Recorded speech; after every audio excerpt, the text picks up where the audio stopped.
This episode of the Fire Sprinkler Podcast is brought to you by Hose Monster. Rock solid flow testing equipment designed for professionals. The little Hose Monster is made from injection molded glass-filled polypropylene and is made for abuse. Combined with a range of pedalless nozzles, the Hose Monster is an inspector's match made in heaven. Either testing fire hydrants or fire pumps, Hose Monster has the equipment you need to get the job done safely. Visit hosemonster.com for more information on how you can bring your flow testing to the next level. Like and subscribe. Hey everybody, thanks for tuning into this episode, this international episode of the Fire Sprinkler Podcast. We're in Dubai. This is Simon from Viking. We're going to have a little conversation about the new SFFF foam that they've developed. But first, let's get to know Simon a little bit. Simon, how's it going today? Very good. Yeah, Great to be here. How's your trip in Dubai so far? It's been so busy. It's great to be back here. We're here every year, and now we've got the pandemic over and done with. I think this year we've certainly got the visitor numbers back. There's a lot going on, a lot of good conversations. Mm-hmm. The days are flying by, Yeah. which is good because it's the long days here. They're very long days. What I like about Intersect is it's not your typical trade show of 3 hours where you're trying to get all of these people in to see your products within 3 hours. Intersect is a 10 to 6 operation, which unfortunately for me equates to exactly the time that I sleep at night in Canada. But that's okay. It's not about me. Yep. Right. It's not about me. It's about the product and it's about fire protection. That's it. How are you finding this year different from last? So, like I say, that I think it's much busier. We're here in our we call it our relationship room, but this is where we're inviting customers. We're doing technical seminars, and the technical seminars, we've been dragging extra chairs in. Yeah, so, well attended. Yeah, so Good. the first year after COVID, we was dragging 4 or 5 people in, Yeah. and now we're dragging extra chairs in. So certainly there's a lot of interest for learning, and I think that's the benefit of Intersect, that they are those long days. I've been to NFPA, you mentioned 3 hours, and I kind of like that as well because it's the day's over and done with quicker, and it's good for me to get my emails done for Europe. But Are emails what you're calling beers? well, yes. Well, moving on. That's when I like to get my emails done too. Yeah. It's been a crazy past couple days compared to the other events that you go to in the UK. How do you compare Intersect? Without making it an Intersect advertisement, but yeah, it's it's large, it's relevant. All our competitions here, so it keeps us on our toes. Yeah. For us, it's a great time to meet our key clients in the Middle East because we work a lot with distribution. So it's a good chance to meet with those people, give some training, product launches. So I would say it's the relevance. For us, it's very relevant. There's all the key players here, all our key customers from the region arrive, some a little bit more international. Right. So yeah, that's we feel we get much more value for our money, let's say. Yeah, being on the floor space. Being the typical North American and not having it as in touch idea with how the rest of the world kind of works. It's really reassuring from an industry standpoint to come here and see that the passion isn't North America based. You come here and meeting the locals and meeting the people that travel here from Amsterdam, from England, and there's a couple other people from Canada floating around. I haven't seen you yet, but I heard you're here. Having that passion industry wise to come here and take that time, because it's really from Canada. It's not a small feat to get here. It's a dogfight. Right? That's it. And we've got to remember as well that at this time of year, it's nice to come here and see the sun. I don't want to say that I'm way happier to be here. But I will say that I did get to miss out on the first chance to shovel snow. Okay. Yeah. And I'm sure you're gutted about that. me and my wife were both complaining the other day about the weather that we were experiencing. She was complaining about it being minus 17. I was complaining that I didn't bring shorts. Right. She had first world problems. She had zero sympathy for me. Zero sympathy. Strange. So how do you think I feel? Probably hot if you didn't bring it was shorts. sweating. Yeah, it was very sweaty. So the SFFF, the SFFF Geez, the new foam that you guys have now developed. Yeah. The new regulations are to get rid of AFFF, anything with the fluorine in the foam. Correct. Yeah. PFAS. Yep. More importantly, you guys have now developed one that's listed for basically sprinkler distribution. Yep. So what were the major challenges in developing that sprinkler? Like, why wasn't it a simple, okay, we can't do this anymore. Let's just. Yeah. Well, having a foam concentrate working in foam enhanced sprinkler systems has always been a challenge. Yeah. Anyway, so there are certain manufacturers, certain sprinkler companies that embrace that. We're one of them, fortunately, because to pass the tests at FM and UL takes a certain kind of foam chemistry. Right. And one of the key reasons for that is when we test on hydrocarbons, part of that test is what we call a water deluge test. Yeah. So we once we've extinguished the fire, we actually deluge it with water. Okay. And it takes a certain type of foam that won't just wash out and disappear. Yeah. So the reason for that is because you have a certain quantity of foam in a storage tank that discharges. Yep. And then the technology probably exists at this point, but the water still flows. Potentially the water still flows, until the AHJ or the fire brigade come along, close that valve. Right. Potentially, if you've depleted all your foam supply. Yep. But once it runs out, system's still going to operate, but you've just got water. So the challenges are that you're washing away that foam barrier that you're creating. Correct. So even 10, 20 years ago, it was still a challenge to make the right kind of foam that can do that. So that was even before we start considering chemistry and PFAS, and all these different regulations. So that issue was still there. The key thing is really replacing what the PFASs were giving us, the fluorinated surfactants, also commonly known now as forever chemicals, and that's part of the beauty behind those chemicals. They were forever. They were very resilient. They repelled oils. They had heat resistance. Let's say, so protecting that bubble. It was very good. So the main challenge is replacing that chemistry with something more environmentally responsible. We like to say, while still maintaining those FMUL tests, because when it comes to sprinklers, we're still testing exactly the same way with fluorine free foams as we were with the fluorinated foams. Now, is that a downfall? Like, has the fire has changed obviously over the years, just with intensity and in growth and speed with plastics and stuff like that. Yeah. But was that the downfall of the development of this? Is that we're still testing it the way we've always tested it, as opposed to testing it to the new, I won't say types of fire, because fire is fire. But do you know? I see it as an advantage, actually, that we are testing it exactly the same as we tested it 10, 20 years ago, because our design standards, our approaches are based on, those listings and approvals. Yeah.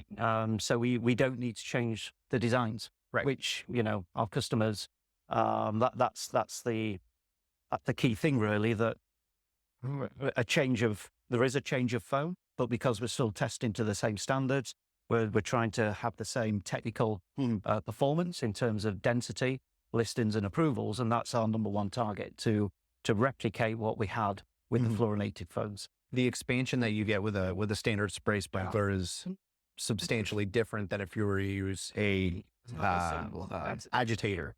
Correct. I mean, is that where a lot of the challenges come in with the lack of PFAS?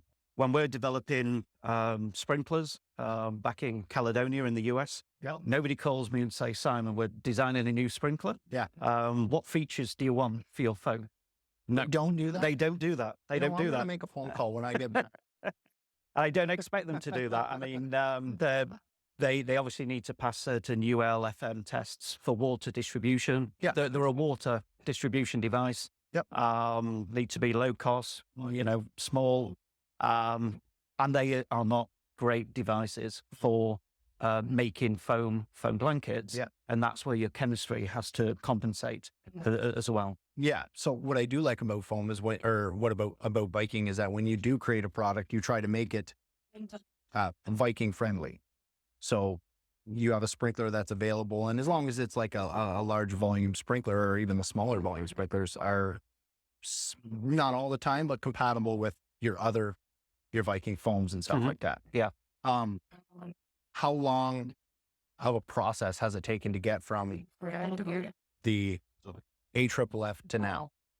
I would say we first started thinking about or looking at this seriously about 2016. Wow. Ironically, just when we'd finished our C6. Yeah. The transition from a C8 based chemistry foam to C6, which was a voluntary move, let's say, by the industry to try and be more environmentally responsible.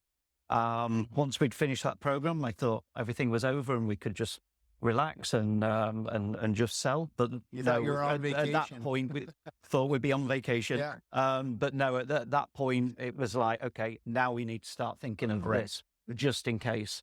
So really 2017 was when we started physically testing. Yeah. We at Viking, we don't have chemists. We partner with a company called Foamtech in Sweden. So everything we do together, R&D, development, the embryos were probably 2010, 2011 for that fluorine free product. But it was only probably 2017 that we really started physically bringing hardware and foam together, which is the FMUL way. It's the correct way. There's several manufacturers that work like that to validate our products to international third-party approvals. When you develop a product like that, you being located in the UK, do you have a Caledonia, Michigan in the UK, or are you jumping on flights back? No, I mean my post goes to an address in the UK, but I'm not there very often. So all our fire testing is done in different labs in Europe, particularly. We've also tested in the US as well. And then at Caledonia, at the new headquarters, we've got... which is absolutely beautiful. It's an amazing R&D facility as well, training, R&D, manufacturing, and fortunately, due to our boss, James, his background is very much R&D. Yeah. And I thank my lucky stars for that, because we've got a very important and crucial facility there. So we don't do fire testing there, but a lot of the, if you like, the flows, the foam qualities, testing of the actual products is done there. And then we're taking those to fire labs to fire test, which is very specific, pretty expensive. So yeah, that's something we don't do in Caledonia. Yeah. And if you did see the episode where James did give me a tour of the Caledonia facility from, I think it was last year we did that. Check it out. I'll put the link below. But a lot of stuff in that episode I wasn't actually able to show because of confidentiality. But I guess you'll just have to trust me. It was awesome. Yeah. You should have been there, but you weren't. Or come on a training course, or there's lots of training there, and we tend to show people around. So yeah. Now, going from just kind of bring it into full circle, you have a customer that has an AFFF installed.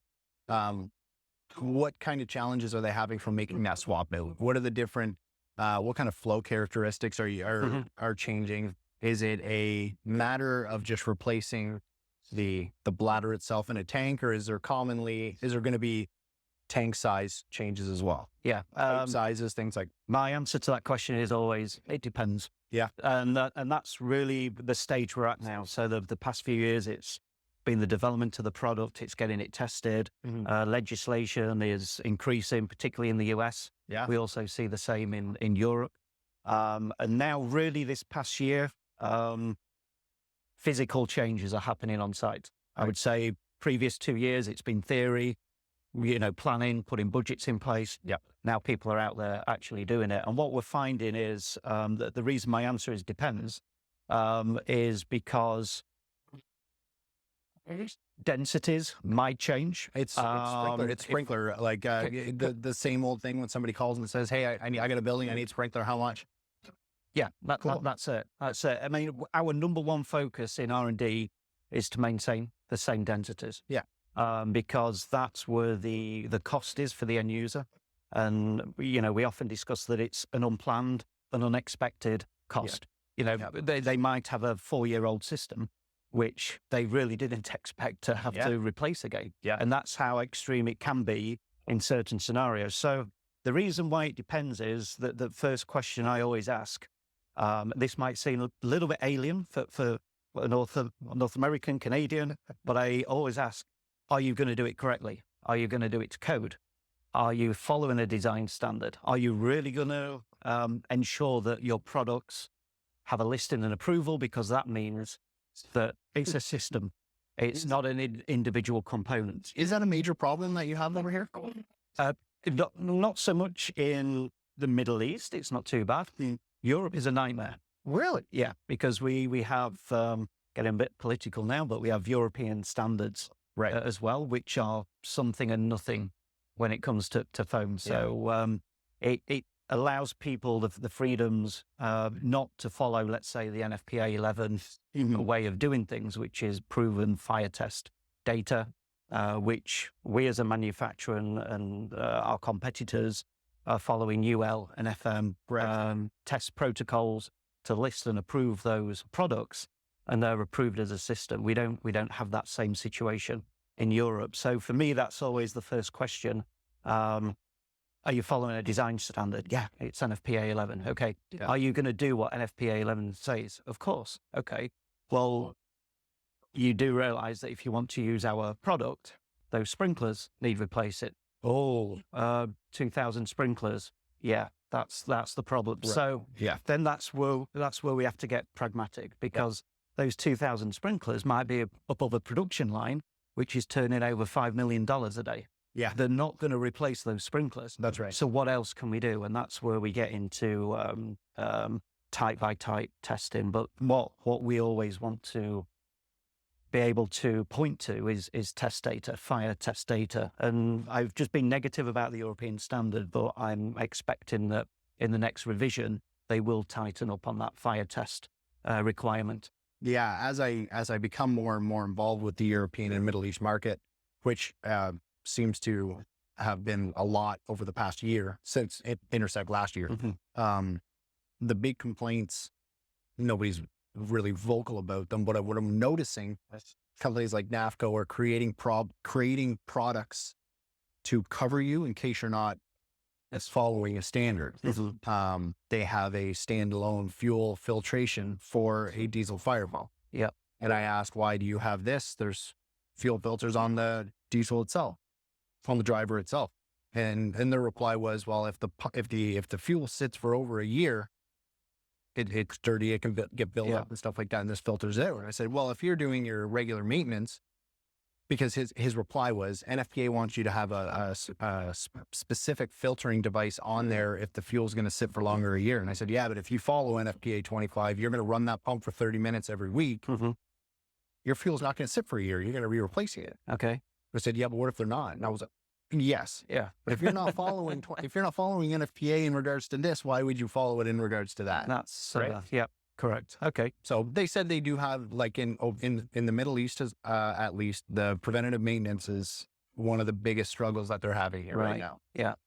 Yeah. And as a manufacturer and product supplier, you want to mitigate risk of things going wrong later. So that's a good approach to kind of offer that Band-Aid or whatever to cover companies not doing testing. But to come back to your point about replacing an AFFF, for example, I've touched on the discharge devices, sprinklers already. And then another part of that depends answer is, if you're FM insured, for example, let's be very clear on that, because FM Global will require their clients to use FM approved products, which is why we invest in those approvals as well. So if that tank, if they've decided they want to use our foam concentrate because we've got great densities, if they got Viking sprinklers installed and we've got the test in, that's great, happy days. But if that's our competitor's bladder tank, then it's got to come out. That's right. Even if the density remains the same between the AFFF and the SFFF equivalent, Yep. that other manufacturer's bladder tank won't be approved with our foam. Yep. The compatibility testing between the bladder and the foam, the long-term aging compatibility won't have been done. Yep.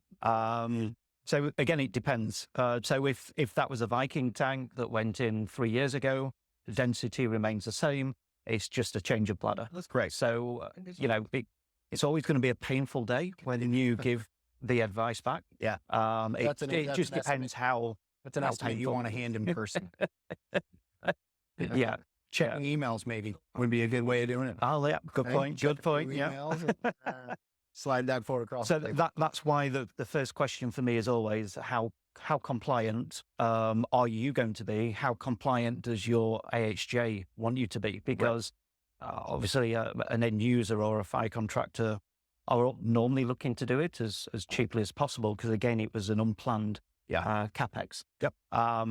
So we always encourage the AHJ, whether that's the local municipality, a fire chief that's got to sign the job off, or if an insurer is very much involved, does what we are suggesting, what you're planning, does that meet their requirements? Because you don't want to go to all that cost, and then they say, well, that's not fully FM, that's not fully UL, therefore it's not, and we're not signing that off. So, are you getting a lot of reviews with foam switch outs from insurance companies over here?